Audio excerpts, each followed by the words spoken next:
حضور نبی کریم صلی اللہ علیہ وسلم نے تقریباً 16 یا 17 ماہ اپنے نمازیں بیت المقدس کی طرف منہ کر کے پڑھی، جس کو آج ہم قبلہ اول کہتے ہیں، فلسطین، بیت المقدس۔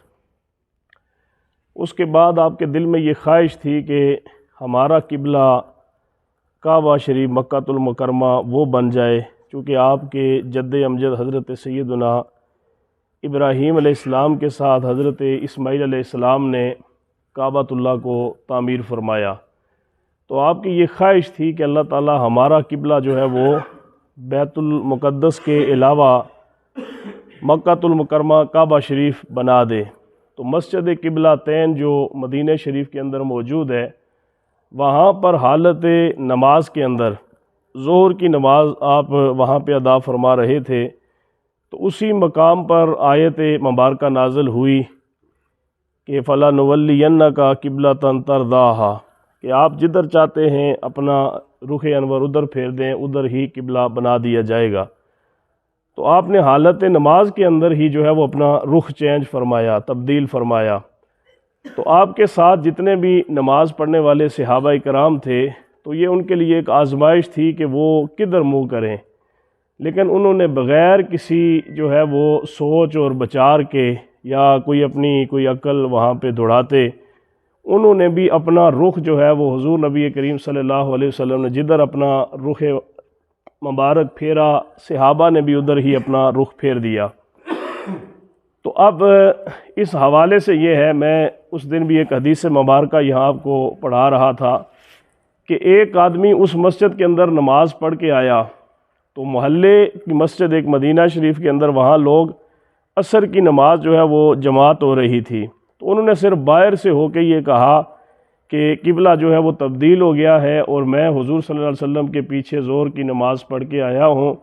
تو آج جو ہے ہمارا قبلہ مکہ المکرمہ کعبۃ اللہ بن گیا ہے۔ تو وہ لوگ جو دوسری مسجد کے اندر عصر کی نماز پڑھ رہے تھے، انہوں نے صرف اپنے ایک مسلمان بھائی کے کہنے کے اوپر حالت نماز کے اندر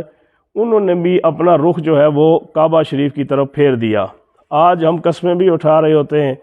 قرآن بھی اٹھا رہے ہوتے ہیں، لیکن لوگ ہماری باتوں کے اوپر یقین نہیں کرتے۔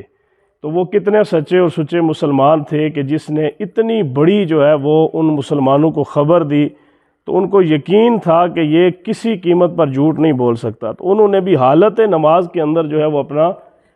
قبلہ جو ہے وہ انہوں نے تبدیل کر دیا۔ اب جو یہودی تھے نا، ان کو بڑی تکلیف ہوئی، انہوں نے کہا کہ یہ مسلمانوں کو کیا ہو گیا ہے، پہلے تو یہ بیت المقدس کی طرف منہ کر کے نماز پڑھ رہے تھے، تو کس چیز نے جو ہے وہ ان کو قبلے سے جو ہے وہ اس بیت المقدس سے پھیرا ہے کہ انہوں نے اپنا رخ جو ہے وہ اب کعبہ شریف کی طرف کر دیا ہے۔ یہ تو نعوذ باللہ ایک بڑے تعجب والی بات ہے، اور یہ بڑی جو ہے وہ قابل اعتراض بات ہے کہ انہوں نے شروع میں نمازیں ادھر منہ کر کے پڑھی، اور اب ادھر جو ہے وہ ان کا قبلہ جو ہے وہ تبدیل ہو گیا۔ تو اللہ تعالیٰ نے ان کی اس سوچ کو ختم فرمایا، اور اللہ ہی نے قرآن حکیم کے اندر یہ فرمایا کہ اے محبوب آپ فرما دیجئے کہ ساری سمتیں خواہ وہ مشرق ہو یا مغرب ہو اللہ ہی کے ہیں، یعنی مشرق یا مغرب کے ساتھ اس چیز کا کوئی تعلق نہیں ہے، ساری سمتیں اللہ ہی کی ہیں، اور سب سمتوں کا مالک جو ہے وہ اللہ تعالیٰ ہی ہے۔ مشرق اور مغرب کی طرف رخ کرنے سے کسی انسان کو اگر اس کے عقائد صحیح نہ ہوں، اعمال صحیح نہ ہوں، معاملات صحیح نہ ہوں، اخلاق اگر اس کے صحیح نہ ہوں، اللہ اگر اس سے راضی نہ ہو، تو صرف چہرے پھیرنے کے ساتھ کچھ نہیں ہوتا۔ وہ کسی نے بڑا خوبصورت کہا تھا نا کہ جے کر رب نہ راضی کیتا حج بھی سیر سپاٹا ہو۔ جب بندہ حج کرنے جائے تو حج کا مقصد یہ ہوتا ہے کہ وہاں پر اللہ کی رضا کے لیے جاتا ہے، تو وہاں پر بھی لوگ جو ہے نا وہ جو بیلوں کے شوقین ہوتے ہیں وہ مطاف کے اندر بیٹھ کے بیلوں کی باتیں کر رہے ہوتے ہیں، جو مرغوں کے شوقین ہوتے ہیں وہ مرغوں کی باتیں کر رہے ہوتے ہیں، جو کتوں کے شوقین ہوتے ہیں وہ کتوں کی باتیں کر رہے ہوتے ہیں۔ تو وہاں پر کسی نے یہ بڑا خوبصورت کہا تھا کہ حج کرنے کا مقصد یہ ہے کہ بندہ اللہ کو راضی کرنے کے لیے جاتا ہے۔ اگر حج کے اندر اللہ راضی نہیں ہے تو پھر وہ بندہ سمجھے کہ بس ایسے ہی سیر کرنے گیا تھا، 15-20 لاکھ روپیہ لگایا ہے اور سیر کر کے جو ہے وہ واپس آ گیا ہے۔ اللہ تعالیٰ اس چیز کو ہی یہاں پر رد فرماتے ہیں کہ سمتوں سے کوئی فرق نہیں پڑتا، جب تک انسان کا من جو ہے وہ صحیح نہ ہو، اس کے اعمال صحیح نہ ہوں، اس کے عقائد صحیح نہ ہوں۔ یہودیوں سے کہا کہ تم بے شک بیت المقدس کی طرف منہ کر کے نماز پڑھتے ہو، لیکن تمہارے عقائد صحیح نہیں ہیں، تمہارا اندر صحیح نہیں ہے، اس لیے عبادت کا تعلق دل کے ساتھ ہوتا ہے، رخ بدلنے کے ساتھ اس کا تعلق نہیں ہوتا۔ پھر یہاں پر اسی دوسرے پارے کے اندر صفا مروہ کا ذکر موجود ہے۔ اس کے علاوہ جو حرام چیزیں ہیں، مشرکین از خود بعض چیزوں کو حلال اور بعض کو حرام ٹھہرا لیتے تھے، جو دل کرے وہ کہتے تھے یہ حلال ہے، جو دل کرے وہ کہتے تھے یہ حرام ہے۔ تو یہاں پر اللہ تعالیٰ نے فرمایا کہ حرام چیزیں وہ نہیں ہیں جنہیں تم حرام کہتے ہو، حلال چیزیں وہ نہیں ہیں جن کو تم حلال کہتے ہو، بلکہ حرام اور حلال کا اختیار اللہ کے پاس ہے۔ اور اللہ تعالیٰ نے پھر یہاں پر ان چیزوں کو بیان فرمایا کہ جو حرام ہیں، مردار مری ہوئی چیز جس کو جو ہے وہ تکبیر نہ پہنچے اور وہ مردار ہو جائے، اس کا گوشت کھانا یا اسے استعمال کرنا یہ حرام ہے۔ بہتا ہوا خون یہ حرام ہے، خنزیر کا گوشت یہ حرام ہے، اور ہر ایسا جانور جس کو ذبح کرتے وقت کسی اور کا نام لیا جائے، یعنی بسم اللہ اللہ اکبر کے علاوہ کسی اور بت کا یا کسی اور کا نام لیا جائے تو وہ جانور جو ہے وہ حرام ہو جاتا ہے۔ کسی کی طرف منسوب کرنے سے جانور حرام نہیں ہوتا۔ جس طرح اگر کسی کی طرف بہت سارے لوگ کہتے ہیں کہ یہ جی فلاں نظر نیاز کا جانور ہے یا فلاں اس کے ساتھ نام لگ گیا ہے تو اس کا کھانا جائز نہیں ہے، کیوں جی یہ جی فلاں طرف منسوب ہو گیا ہے، فلاں بزرگ کی طرف منسوب ہو گیا، اس کا کھانا جائز نہیں ہے، تو پھر ہمیں قربانی کا گوشت بھی نہیں کھانا چاہیے، اس لیے کہ قربانی کا جانور حضرت ابراہیم علیہ السلام کے ساتھ منسوب ہوتا ہے، قربانی کا جانور حضرت اسماعیل کے ساتھ منسوب ہوتا ہے، لیکن جب اس کو ذبح کیا جاتا ہے تو حضرت ابراہیم کا نام نہیں لیا جاتا، حضرت اسماعیل کا نام نہیں لیا جاتا، بلکہ جب اس کو ذبح کیا جاتا ہے تو اس کو ذبح کرتے وقت اللہ کا نام لیا جاتا ہے، بسم اللہ اللہ اکبر، لیکن اس کا جو ثواب ہوتا ہے وہ حضرت ابراہیم اور حضرت اسماعیل کی روح کو بھیجا جاتا ہے۔ اس وجہ سے اس جانور کو، بلکہ یہاں تک ہے کہ قربانی کے جانور کی تعظیم کرنی چاہیے، اس کا احترام کرنا چاہیے، اس لیے کہ اس کی نسبت حضرت ابراہیم اور حضرت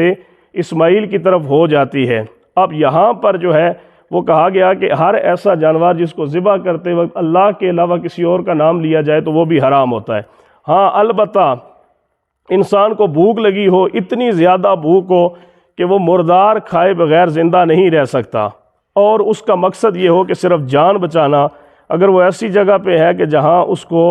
سوائے اس کے کوئی اور چیز نہیں ملتی تو وہ خنزیر کا گوشت بھی کھا سکتا ہے۔ شرعی طور پر اگر اسے عذر ہے، کوئی اور چیز نہیں ملتی، اگر وہ ایسی جگہ پہ ہے کہ اگر وہ گوشت نہیں کھاتا تو وہ مر جائے گا، جان جانے کا خطرہ ہے، تو وہ ضرورت کے لیے جو ہے وہ کھا سکتا ہے کہ تاکہ اس کی جان بچ جائے، لیکن ویسے یہ حرام ہے۔ میں ایک دن بھی کہہ رہا تھا کہ میرے خیال میں اللہ معاف کرے، اللہ نے جتنی چیزیں حرام کی ہوئی ہیں نا، بچی ہوئی کوئی چیز نہیں ہے مسلمانوں سے۔ ایک خنزیر ہی ہے میرے خیال میں جس کو سر عام ذبح کر کے نہیں مسلمان کھاتے اس دور کے اندر، باقی ہر چیز ہی تقریباً جو ہے وہ کسی نہ کسی صورت میں جو ہے وہ مسلمانوں کی زندگی کے اندر آ چکی ہے۔ پھر یہاں پر قصاص جو ہے وہ اس کو بڑی تفصیل سے بیان۔ قصاص کیا ہوتا ہے؟ اگر کوئی آپ کا کوئی عضو ضائع کرتا ہے، آنکھ ضائع کرتا ہے تو اس کے بدلے آنکھ ضائع کریں، آپ کا ہاتھ ضائع کرتا ہے اس کے بدلے ہاتھ ضائع کریں، اگر کوئی آپ کو ناحق قتل کرتا ہے تو قتل کا بدلہ قتل ہے۔ اللہ تعالیٰ فرماتا ہے وَفِي الْقِصَاصِ حَيَاتٌ، کہ یہ جو قصاص ہے اس کے اندر زندگی ہے۔ یہ نہ سوچو کہ یہ ایک لوگ جو غیر مسلم ہیں وہ اعتراض کرتے ہیں، کہتے ہیں جی کہ یہ جو قصاص ہوتا ہے، مسلمانوں نے دیکھے نا کہ دوسرے مسلمانوں کو ایک تو مر گیا ہے لیکن کہتے ہیں دوسرے کو بھی مارو اور اس کو جو ہے وہ پھانسی کی سزا دو اور اسے قصاص کے بدلے میں جو ہے وہ قتل کرو، تو ایک جان تو چلی گئی ہے لیکن دوسری جان کو جو ہے وہ کیوں ضائع کیا جاتا ہے؟ پیسے لے لیں یا اور کوئی چیز کریں۔ اللہ تعالیٰ فرماتا ہے ایسا نہیں ہے، جب بندے کو پتہ ہوگا کہ میں اگر کسی کو ماروں گا، ناحق اس کا قتل کروں گا تو اس کے بدلے مجھے بھی قتل کیا جائے گا، تو لوگ اس گناہ سے رک جائیں گے۔ جب بندہ اپنی موت کو دیکھے گا تو پھر وہ ناحق کسی اور کو قتل نہیں کرے گا یا کسی اور کے اوپر ناجائز جو ہے وہ حملہ نہیں کرے گا۔ اللہ تعالیٰ فرماتا ہے یہ جو قصاص ہے اس کے اندر تمہارے لیے زندگی ہے۔ قصاص ایک ایسی اللہ تعالیٰ کی طرف سے فرض کردہ عائد کردہ حد ہے کہ جس کے اوپر اگر مسلمان عمل کریں تو یقین جانیں، جس بندے کو پتہ ہوتا ہے کہ میں فلانے بندے کو ماروں گا اور میں 2-4-5 کروڑ روپیہ دے کے جو ہے وہ مجھے کچھ نہیں ہوگا، تو پھر تو وہ جان بوجھ کے وہ بالکل جو ہے وہ بے دھڑک ہو کے اگلے بندے کو قتل کرے گا۔ لیکن جب بندے کو پتہ ہو کہ میں اس کو قتل کروں گا تو بدلے میں مجھے بھی قتل کیا جائے گا، تو اس آدمی کو جو مرضی ہو جائے وہ کم از کم کسی کو ناحق جو ہے وہ قتل نہیں کرے گا۔ اسی حوالے سے یہاں پر روزہ، یا ایھا الذین آمنوا کتب علیکم الصیام، روزے کے بارے میں بھی اللہ تعالیٰ نے اس دوسرے پارے کے اندر جو ہے وہ بیان فرمایا ہے۔ اس کے علاوہ حج کا ذکر بھی اللہ تعالیٰ نے یہاں پر فرمایا ہے کہ حج جو ہے یہ اس لیے میں نے تمہارے اوپر فرض فرمایا ہے کہ تاکہ پوری دنیا سے مسلمان میرے گھر کی زیارت کے لیے آئیں اور مساوات کا ایک عملی جو ہے وہ ثبوت وہاں پر ظاہر ہو۔ مسجد کے اندر، محلے کی مسجد میں نماز پڑھیں جماعت کے ساتھ، اس کا ثواب زیادہ ہے بنسبت اس نماز کے جو آپ گھر کے اندر پڑھتے ہیں۔ پھر وہ نماز جو شہر کی بڑی جامع مسجد کے اندر جماعت کے ساتھ پڑھی جاتی ہے، اس کا ثواب محلے کی مسجد کے اندر جو جماعت کے ساتھ نماز پڑھی جاتی ہے اس کی نسبت زیادہ ہے۔ اس کی وجہ کیا ہے کہ جتنا زیادہ آپ مسلمان بھائیوں سے ملتے ہیں، ان کے ساتھ آپ کا تعلق قائم ہوتا ہے، تو اللہ تعالیٰ اس تعلق کی وجہ سے آپ کے اندر برکتیں پیدا فرماتا ہے۔ کوئی بیمار ہوتا ہے، غم گساری ہوتی ہے، ایک دوسرے کے ساتھ جو ہے وہ باہمی اخوت و بھائی چارے اور محبت کا رشتہ جو ہے وہ قائم ہوتا ہے۔ تو اس سے اللہ تعالیٰ، نماز تو وہی ہوتی ہے، رکعتیں تو وہی ہوتی ہیں، قرآن تو بندہ وہی پڑھتا ہے، گھر کے اندر بھی وہی پڑھتا ہے، مسجد کے اندر بھی وہی پڑھتا ہے، لیکن جمع ہو کر اس کے اندر جب لوگ داخل ہوتے ہیں تو اللہ انہیں زیادہ اجر عطا فرماتا ہے۔ اسی طرح جب ساری دنیا سے مسلمان جمع ہو کر اللہ کے گھر کے اندر حاضر ہوتے ہیں تو اللہ ان کو زیادہ اجر و ثواب عطا فرماتا ہے۔ اس کے علاوہ دوسرے پارے کے اندر جو ہے وہ شراب اور جوا، اس کے بارے میں بھی جو ہے وہ کہا گیا ہے کہ شراب اور جوا وقتی طور پہ بندہ یہ سمجھتا ہے کہ یہ بڑی نفع بخش چیزیں ہیں۔ جو بندہ شراب پیتا ہے کہتا ہے جی اس کا بڑا فائدہ ہے، لوگوں نے بڑی جو ہے وہ کہانیاں بنائی ہوتی ہیں کہ یہ ہوتا ہے، یہ ہوتا ہے، یہ ہوتا ہے۔ اسی طرح جو لوگ جوا کھیلتے ہیں وقتی طور پہ ان کو فائدہ نظر آتا ہے، جی مجھے آج اتنی کمائی ہو گئی بغیر کسی محنت کے۔ اللہ تعالیٰ فرماتے ہیں کہ نہیں، ان کے اندر جسمانی، عقلی، مالی، اخلاقی اور معاشرتی اعتبارات سے جو نقصانات ہیں ان کا انسان سوچ بھی نہیں سکتا۔ اور شراب کو ام الخبائث کہا گیا ہے، یعنی جتنے گناہ ہیں، جتنی خباثتیں ہیں، جتنی برائیاں ہیں، ان کی جڑ جو ہے، ان کی ماں جو ہے وہ شراب کو کہا گیا ہے۔ اسی طرح یہاں پر ازدواجی زندگی جو ہے وہ اس کو بڑی تفصیل کے ساتھ بیان کیا گیا ہے، خاص کر کے جو طلاق کے مسائل ہیں ان کو بہت زیادہ تفصیل کے ساتھ سورہ بقرہ کے اندر بیان کیا گیا ہے۔ طلاق کو، عدت کو اور ردات کو۔ طلاق دینے کا بہترین طریقہ یہ ہے، آج کل لوگ جو ہے وہ 3 طلاقیں اکٹھی دے دیتے ہیں، اور پھر وہ کبھی شیعوں کے پاس دوڑ رہے ہوتے ہیں، کبھی یہ جو اہل حدیث ہیں، یہ مطلب نا وہ میں کہتا رہتا ہوں کہ وہ جگاڑی مستری بیٹھے ہوتے ہیں ہر جگہ پہ۔ جو چیز آپ کی صحیح طریقے سے نہ ہونا تو پھر وہ کچھ جگاڑی قسم کے لوگ ہوتے ہیں، وہ آپ کو جگاڑ دے کے تو لگا دیتے ہیں۔ یہ سارے جگاڑی مارکیٹوں میں بیٹھے ہوئے ہیں، آپ کی 3 طلاقیں ہو گئی، چلے جائیں ان کے پاس، یہ کہیں گے جی خیر ہے آپ کا نکاح نہیں ٹوٹا، آپ کا وضو ہوا خارج ہو جائے، ان سے پوچھے، یہ کہتے ہیں خیر ہے آپ کا وضو نہیں ٹوٹا۔ یہ جگاڑی مولوی ہیں، میں ان کو کہتا ہوں یہ جگاڑی ہوتے ہیں، انہوں نے جگاڑ لگایا ہوتا ہے۔ لیکن طلاق دینے کا بہترین طریقہ یہ ہے کہ ایک طلاق دے کے آپ عورت کو چھوڑ دیں۔ اگر 3 مہینے اس کی عدت گزرنے کے دوران آپ اس سے رجوع کرتے ہیں، انسان کو احساس ہو جاتا ہے۔ بہت سارے لوگ یہاں پہ آتے ہیں طلاق دے کے، جی میں نے غصے میں طلاق دی ہے، تو میں ان سے کہتا ہوں کہ کبھی کسی نے یہ نہیں کیا کہ مٹھائی کا ڈبہ لے کے جائے اور بیوی کو کہے میں آج بڑا خوش ہوں، میں تمہیں طلاق دینا چاہتا ہوں۔ طلاق کبھی کسی نے خوشی میں بھی دی ہے، یا طلاق کبھی کسی نے جو ہے وہ خوش ہو کے بھی دی ہے؟ طلاق تو دی غصے میں جاتی ہے، جی میں غصے میں تھا، میں نے طلاق دے دی ہے، جی میرے چھوٹے چھوٹے بچے میں نے طلاق دے دی ہے، جی گھر میں اب کوئی نہیں ہے، میں نے، یار جب آپ کے دینے کا وقت تھا اس وقت یہ ساری نقصان آپ نے سوچنے تھے، اب آپ کے پاس جو حق تھا وہ آپ نے استعمال کر لیا ہے۔ اسلام نے اسی لیے اجازت دی ہے کہ بہترین طریقہ یہ ہے کہ عورت کو آپ طلاق دیں، ایک طلاق دینے کے بعد اس کو آپ چھوڑ دیں۔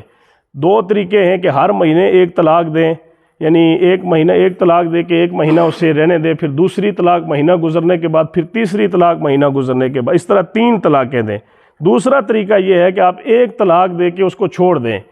اگر اس کی عدت پوری ہو جاتی ہے تو وہ کسی اور آدمی کے ساتھ شادی کر سکتی ہے، لیکن اکثر یہ ہوتا ہے کہ 10 دن نہیں، 2 دن کے بعد ہی جو ہے نا وہ طلاق دینے والا مولویوں کے پاس فتوے تلاش کر رہا ہوتا ہے کہ نہیں جی غلطی ہو گئی ہے تو کوئی طریقہ ہے واپسی کا۔ تو بہتر یہ ہے کہ طلاق دینے کے لیے جو ہے وہ انسان کو وہ شرعی طور پر جو طریقہ کار ہے اس کو اختیار کرنا چاہیے۔ اگر عورت نہیں آپ سمجھتے گزارا نہیں ہو رہا تو ایک طلاق اسے دیں، اور ایک طلاق دینے کے بعد انتظار کریں۔ ممکن ہے کہ شاید اس کو کوئی عقل آ جائے، ممکن ہے کہ مرد کو عقل آ جائے اور پھر واپسی کی کوئی راہ جو ہے وہ نکالی جائے تو آسانی کے ساتھ جو ہے وہ واپس ان کا آپس میں رشتہ قائم ہو سکے۔ سورہ بقرہ کے اندر یہ دوسرا جو پارہ ہے اس کے اندر رضاعت کیا ہوتی ہے کہ اگر یہ عورتیں جو دودھ پلا لیتی ہیں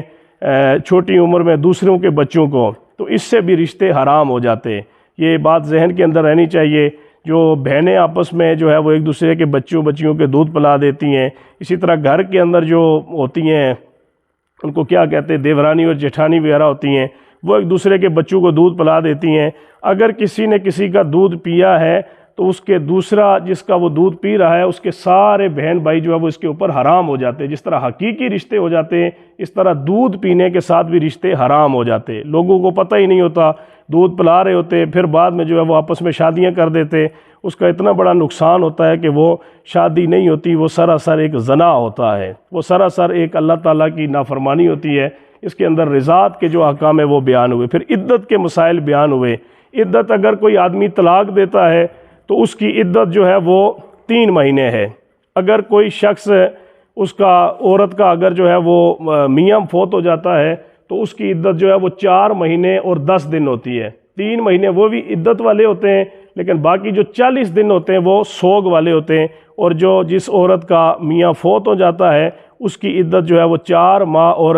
10 دن ہوتی ہے۔ جس کا میاں زندہ ہوتا ہے لیکن طلاق دے دے اس کی عدت 3 مہینے ہوتی ہے۔ بہت سارے لوگ کہتے ہیں جی کہ اگر عورت حاملہ ہو تو اس کو طلاق واقع نہیں ہوتی، طلاق ہو جاتی ہے۔ بہت سارے لوگ کہتے ہیں اگر بچہ چھوٹا ہو، 2-4 مہینے کا ہو، 10 دن کا ہو، مرد طلاق دے طلاق نہیں ہوتی، طلاق ہو جاتی ہے۔ طلاق کو کوئی چیز نہیں روک سکتی۔ پھر عدت کے اندر یہ ذہن میں رکھے کہ اگر کوئی عورت حاملہ ہو، اس کے پیٹ میں بچہ ہو، تو اس کی عدت لمبی بھی ہو سکتی ہے اور تھوڑی بھی ہو سکتی ہے۔ اس کی عدت بچہ پیدا ہونے پر ختم ہوگی۔ اگر وہ بچہ 6 مہینے بعد پیدا ہوتا ہے، 5 مہینے بعد پیدا ہوتا ہے، 4 مہینے بعد پیدا ہوتا ہے، بچہ جو ہی پیدا ہوگا تو اس کی عدت جو ہے وہ کیا ہو جائے گی، ختم ہو جائے گی۔